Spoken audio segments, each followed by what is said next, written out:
नमस्कार, मैं अभिनय आकाश और आप देखना शुरू कर चुके हैं प्रवास साक्षी का special show most level information यानी हमारा है। अंधेरी रातों में सुनसान राहों पर हर जुल्म मिटाने को एक मसीहा निकलता है जिसे लोग शहंशाह कहते हैं। 90 के दशक में टीनू आनंद द्वारा निर्देशित फिल्म शहंशाह का किरदार अमिताभ बच्चन ने निभाया था। जब रात के अंधेरे में गुप्त नायक शहंशाह गरीबों की मदद करता और अपराधियों को चुन चुन कर ठिकाने लगाता, जिसके खौफ से मुख्तार सिंह जैसा बदमाश अपनी सारी बदमाशी छोड़ भैंसों का तबेला चलाने लगता है। लेकिन अब कुछ ऐसा ही नजारा पड़ोसी मुल्क पाकिस्तान में देखने को मिल रहा है। शहंशाह का एक इशारा हुआ और हिंदुस्तान का एक और दुश्मन जहन्नुम पहुंच गया, जिसके बाद से सवाल उठने लगे हैं कि क्या भारत एक खुफिया ऑपरेशन में लगा हुआ है? क्या भारत ने बदला लेने में इजराइल को भी पीछे छोड़ दिया है? ये ऐसे सवाल हैं जिस पर दुनिया में कई दिनों से चर्चा चल रही है। पाकिस्तान की पनाह में छिपे हिंदुस्तान के दुश्मनों में दहशत का माहौल है। आतंकी और उसके मददगार अपने गुनाहों का हिसाब दे रहे हैं। शहंशाह के गुमनाम गनमैन भारत में दहशत फैलाने वालों और भारत के खिलाफ साजिश करने वालों को एक एक कर हिसाब कर रहे हैं। ताजा हमले में कुलभूषण जाधव को किडनैप करने वाला आईएसआई एजेंट और तस्कर की हत्या की गई है। कैसे हुई शाह मीर की हत्या और अब तक ऐसे कितने लोग अज्ञात हमलावर खत्म कर चुका है, आइए इस रिपोर्ट में जानते हैं। कुलभूषण का किडनैपर पहुंचा जहन्नुम। पूर्व नेवी अफसर कुलभूषण जाधव का किडनैपर, ड्रग और हथियारों का तस्कर, पाकिस्तान खुफिया एजेंसी आईएसआई का मोहरा मुफ्ती शाह मीर ढेर हो चुका है। पाकिस्तान के बलूचिस्तान में धर्मगुरु मुफ्ती शाह मीर की अज्ञात हमलावरों ने गोली मारकर हत्या कर दी। मीर 7 मार्च की रात के तुर्बत शहर में नमाज के बाद एक मस्जिद से बाहर निकल रहा था, तभी बाइक सवार हमलावरों ने उसे गोली मार दी। भारतीय कारोबारी और नेवी के पूर्व अफसर कुलभूषण जाधव का ईरान से अपहरण करने में मीर ने पाकिस्तानी खुफिया एजेंसी आईएसआई की मदद की थी।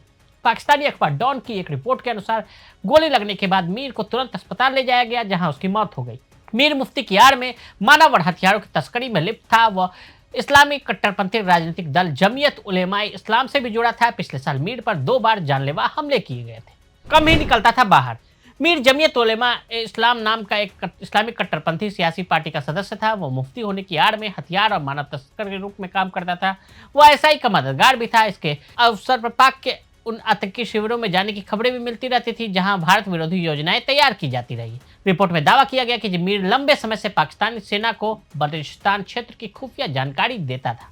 मीर को हत्या का डर था, तभी उसे बाहर आना जाना काफी कम कर दिया था। एक सूत्र ने बताया कि वो पाक सेना को बलूच लड़ाकों के बारे में खुफिया जानकारी भी दे रहा था। 2023 में तुर्बत में ईशनिंदा में टीचर की हत्या में मीर का भी हाथ था। पाक जेल में बंद है कुलभूषण। आईसीजे ने भारत के पक्ष में दिया था फैसला। कुलभूषण जाधव को मार्च 2016 में पाकिस्तानी सेना ने गिरफ्तार किया था। पाक का दावा है कि कुलभूषण भारतीय खुफिया एजेंसी रॉम में काम करते थे और उन्हें जासूसी करते हुए पकड़ा गया। 30 मार्च 2016 को भारतीय विदेश मंत्रालय ने कहा कि कुलभूषण ईरान में कानूनी तरीके से अपना कारोबार चला रहे थे। उस दौरान उनका अपहरण कर लिया गया। भारत का कहना है कि कुलभूषण जाधव को पाक की जेल में प्रताड़ित किया जाता रहा है। वहीं पाक सैन्य कोर्ट ने अप्रैल 2017 में जासूसी और आतंक के आरोप में जाधव को मौत की सजा सुनाई थी। भारत ने इंटरनेशनल कोर्ट का दरवाजा खटखटाया। आईसीजे ने 2019 पाक से कहा था कि वो भारत को जाधव तक राजनीतिक पहुंच प्रदान करे और सजा की समीक्षा भी सुनिश्चित करे। आईएसआई पर जताया संदेह। इस हाई प्रोफाइल कत्ल के बाद पाकिस्तान की आर्मी और उसकी खुफिया एजेंसी सकते में है। पाकिस्तानी खुफिया एजेंसी मुफ्ती मीर की हत्या करने वालों को तलाश रही है। मीर आईएसआई का एक करीबी मोहरा था। एजेंसी के इशारे पर वो एलओसी से सटे लॉन्च पैड पर एक्टिव भी रहता था। पाकिस्तानी लॉन्च पैड से आतंकियों की भारत में घुसपैठ कराना उसका काम था।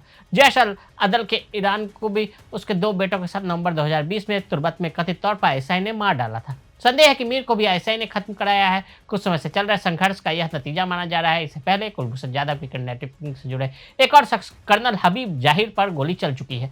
26 फरवरी को कर्नल हबीब पर अज्ञात हमलावरों ने गोलीबारी की थी। कर्नल हबीब जाहिर भी पाकिस्तानी खुफिया एजेंसी आईएसआई का एजेंट था। पिछले कुछ महीनों में पाकिस्तान में बैठे भारत के दुश्मन एक एक का ढेर हो रहे हैं। भारत के वांटेड आतंकियों का पाकिस्तान में हो रहा सफाया। आतंक की पनाहगाह पाकिस्तान में इन दिनों कोहराम मचा है। पाकिस्तान वैसे तो आतंकियों का सबसे महफूज पनाहगाह है, इस बात से तो पूरी दुनिया ही वाकिफ है। लेकिन अब पाकिस्तानी आतंकवादी अपने घर में ही सुरक्षित महसूस नहीं कर रहे। पाकिस्तान में आतंकियों को चुन चुन कर मारा जा रहा है, इसलिए पाकिस्तान का हर आतंकी इस वक्त सेफ हाउस की तलाश कर रहा है। भारत के सबसे वांछित आतंकवादियों में से एक इम्तियाज आलम उर्फ बशीर अहमद पीर पाकिस्तान के रावलपिंडी में उसकी मौत हो जाती है। फिर 26 फरवरी को अज्ञात लोगों ने पाकिस्तान स्थित आतंकवादी संगठन अल बद्र के पूर्व कमांडर सैयद खालिद रजा की हत्या कर दी। फरवरी में ही पिछले साल पाकिस्तान के एक और कश्मीरी आतंकी की हत्या की खबर आई। इस आतंकी का नाम खालिद राजा बताया गया। खबर तो ये भी है कि इसी डर से दाऊद इब्राहिम से लेकर हाफिज सईद ने खुद को अंडरग्राउंड कर लिया है। कुछ दिन पहले ही पाक के पूर्व मेजर ने दावा किया कि भारतीय खुफिया एजेंसी रॉ लाहौर में ऑपरेशन कर रहा है। हालांकि इसको लेकर कोई पुष्ट जानकारी सामने नहीं आई। तो आज हमने आपको पाकिस्तान में बैठे आतंकियों के होते सफाई के बारे में बताया। आज के लिए दे इजाजत। ऐसी रिपोर्ट्स को देखने के लिए देखते रहे प्रभा साक्षी। अगर आप भी लेना चाहते हैं देश दुनिया की तमाम जानकारी तो आज ही सब्सक्राइब करें हमारे चैनल को। साथ ही नीचे दिए बेल आइकन को जरूर दबाएं ताकि हर अपडेट आप तक पहुंच सके।